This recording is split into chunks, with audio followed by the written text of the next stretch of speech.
J'ai été très surprise parce que je pensais que ça allait coûter 5 euros. Mais en fait, ces cartes-là coûtent cher, hein. Enfin, cher par rapport à ce que j'avais imaginé, quoi. 20, 30, 40 euros, voire plus, quoi. J'avais décidé donc de choisir oui, le tarot. D'accord. Je levais la tête pour mes notes toujours. J'avais donc décidé donc de choisir le tarot. J'ai oublié le prix, ça m'avait coûté peut-être 20, 30 euros, je ne sais plus. Bon, je le prends.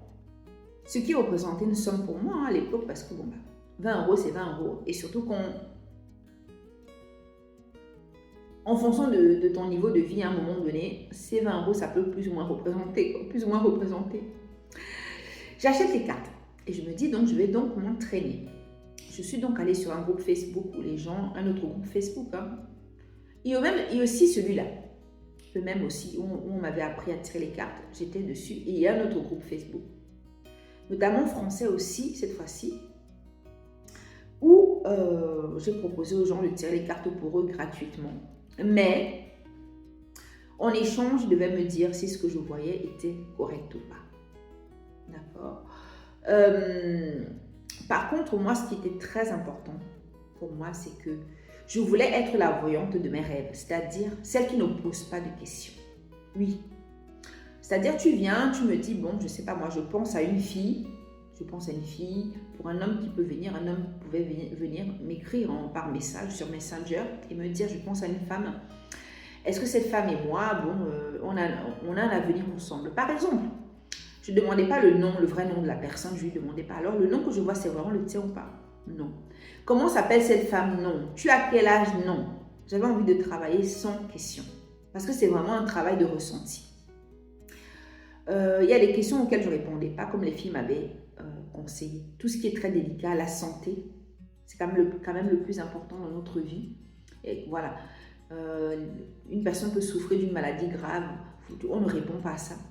Ou d'autres questions délicates, du genre, est-ce que mon mari me trompe? Ça non plus, on ne répond pas. Mais on peut dire à la personne, change ta question, peut-être que tu veux que je te dise, qu'est-ce qu'on peut te donner comme information importante sur ton mariage, tu vois? Mais voilà, on peut transformer la question. Bon, parce que vous savez, quand vous faites ce genre de choses, mon enquête m'a montré quelque chose, c'est que sur le plan émotionnel, pour nous, c'est pas facile. Les gens, en fait, il faut savoir une chose. Quand les gens vous posent une question, ils disent, ok, je veux tout entendre. En fait, les gens ne sont pas toujours aussi prêts que ce qu'ils pensaient. Il y a des gens qui peuvent réagir de façon un peu virulente parce qu'ils n'aiment pas. Ils vont te dire, oui, c'est vrai. Ils n'aiment pas la réponse. Ils vont te dire, oui, c'est vrai ce que tu as dit, mais je n'ai pas aimé comment tu as dit ceci, cela. Oui, mais ceci, cela. Bon, les gens peuvent essayer de se justifier parce que tu as vu une chose sur eux, sur eux, les gens, pardon, qu'ils n'avaient pas forcément envie que tu vois. Et parfois ils se justifient pendant des heures. Donc, émotionnellement, il faut être un peu solide aussi pour gérer tout ça. Vous pouvez aussi décider de ne pas tirer les cartes pour certaines personnes. Hein. Aussi, il faut savoir quand vous allez débuter. Ça paraît simple comme ça de dire oui, je tire les cartes, oui, je regarde mon ressenti, je regarde la signification, mais il faut savoir une chose. Ça prend, en tout cas moi, en tant que débutante, et d'ailleurs je suis toujours débutante, 1h30 au moins, 1 heure voire 2 heures, pour une question. Oui, parce que ça demande beaucoup de concentration. Et moi, quand je le faisais d'ailleurs, je ne le faisais pas au moment où je suis en train d'échanger avec la personne, je lui disais que bon, tu auras la réponse demain ou après-demain, parce qu'il fallait que j'ai un moment toute seule où je me concentre vraiment sur ce que je ressens. Au moment où je tiens les cartes déjà, au moment où tu tiens les cartes, tu sens quelque chose. Tu peux sentir une agitation, tu peux sentir un calme, mais tu ressens quelque chose et ça compte.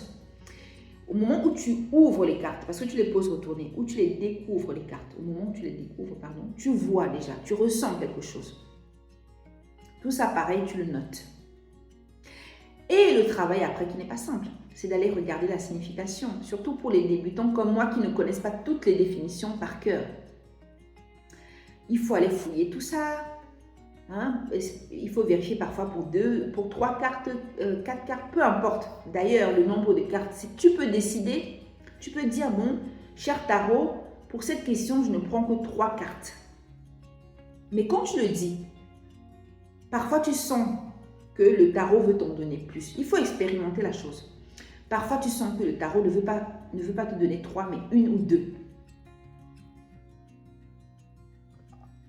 Il y a des dangers aussi pour les gens pour qui on tire les cartes.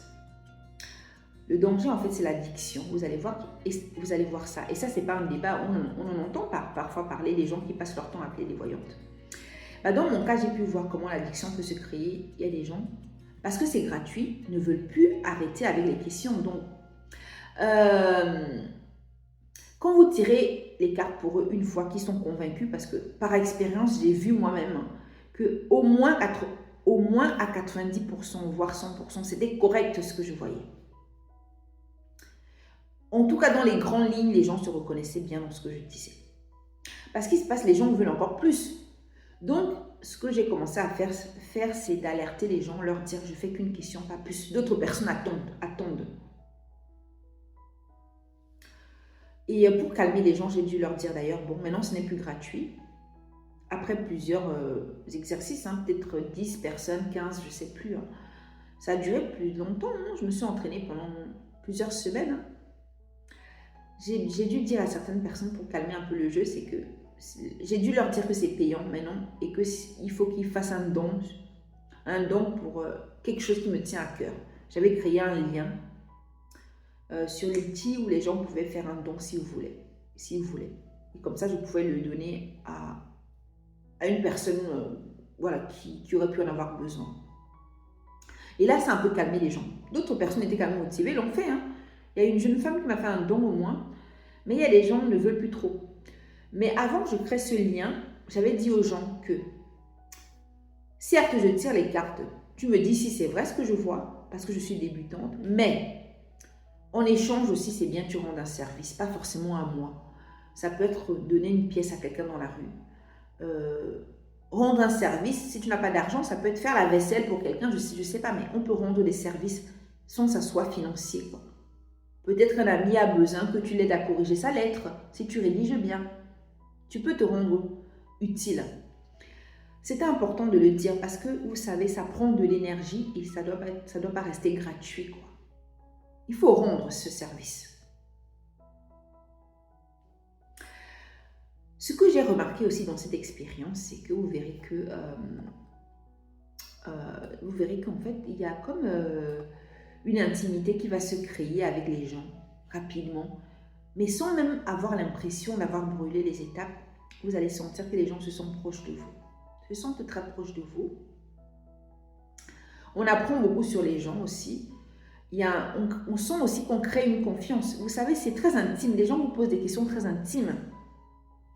Et on a le devoir de garder ces questions pour nous. C'est-à-dire que si on montre à quelqu'un, tiens, on m'a posé telle question, on doit cacher l'identité de la personne. Même si on ne la connaît pas, il faut cacher le nom. Et cette intimité-là fait que vous vous sentez proche de la personne et la personne se sent proche de vous. Et ce qui m'a beaucoup touchée dans ça, c'est que j'ai remarqué une chose dont je n'avais pas conscience. De la part des hommes et des femmes, j'ai remarqué que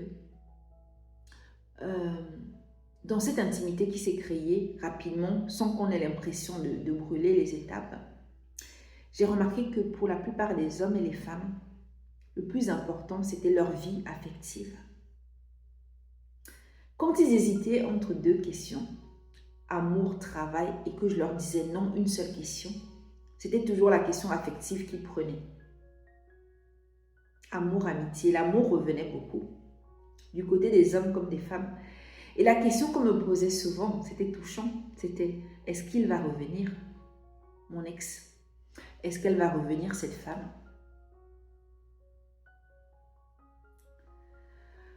Et ça, c'était touchant. Et quand on tire les cartes, on vérifie. On peut aussi ressentir ce que la personne ressent pour la personne, c'est-à-dire est-ce qu'elle était vraiment amoureuse aussi, ou est-ce qu'elle s'est moquée d'elle. Moi, je le cas comme ça d'un homme qui me demandait si cette femme allait revenir. Il avait l'impression qu'on avait monté la tête. Et qu'on avait monté la tête à cette femme. Et moi, je lui ai dit, écoute, moi, je ressens que cette femme, elle a ouvert les yeux sur toi. Elle a vu que tu t'es servi d'elle pour telle chose. Et le jeune homme a reconnu qu'il n'avait pas été si sincère que ça avec elle. Voilà ce que je voulais dire déjà dans un premier temps. Je vous posais une question au début de vidéo, c'était est-ce que donc l'avenir est écrit? Tout est écrit d'avance ou pas? En fait, les études montrent de toute façon, scientifiques, hein, sciences sociales ou pas, dans la médecine on le voit, c'est que une partie de notre avenir est écrite déjà au moment où on est.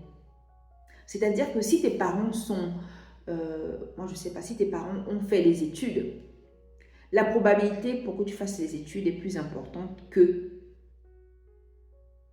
faire des longues études. Hein. Cette probabilité est plus importante que si tu avais eu des parents qui avaient fait de courtes études.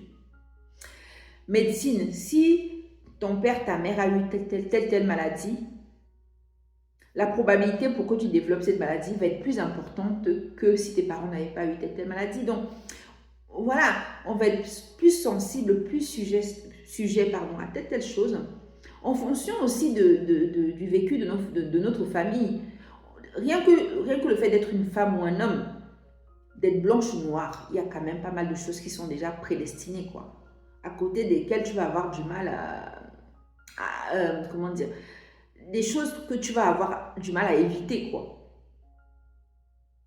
Mais, à côté de ces choses quand même, plus ou moins prédestinées, il y a quand même, quand on consulte les voyantes, il y a déjà des choses qui sont déjà écrites, mais dont on n'a pas encore connaissance. Ça peut être un examen, un boulot, comme je disais avant, quand j'avais appelé l'autre voyante. J'attendais la réponse d'un job. Ben, il y a des choses pour lesquelles le futur est déjà là, mais on ne le sait pas. Et là, justement, là, on peut voir si c'est une bonne voyante ou pas. Toujours est-il que quand le futur est déjà dessiné, bien comme il faut, ou est probable, il se trouve que dans mon enquête, il y a des voyants qui vont pouvoir le voir et d'autres pas du tout. En tout cas, ce que j'aimerais vous dire dans tout ça, c'est que je vous remercie déjà de votre attention. Et dites-moi maintenant, je lève la tête pour voir si j'ai oublié quelque chose. Dites-moi maintenant, s'il vous plaît, en commentaire, soyez pas timide, comme souvent. Dites-moi en commentaire si vous avez aussi eu une expérience avec un voyant, une voyante. Voilà, elle était bonne, mauvaise, c'est-à-dire que vous avez été convaincu des compétences de la personne ou pas. Ça serait très intéressant de savoir.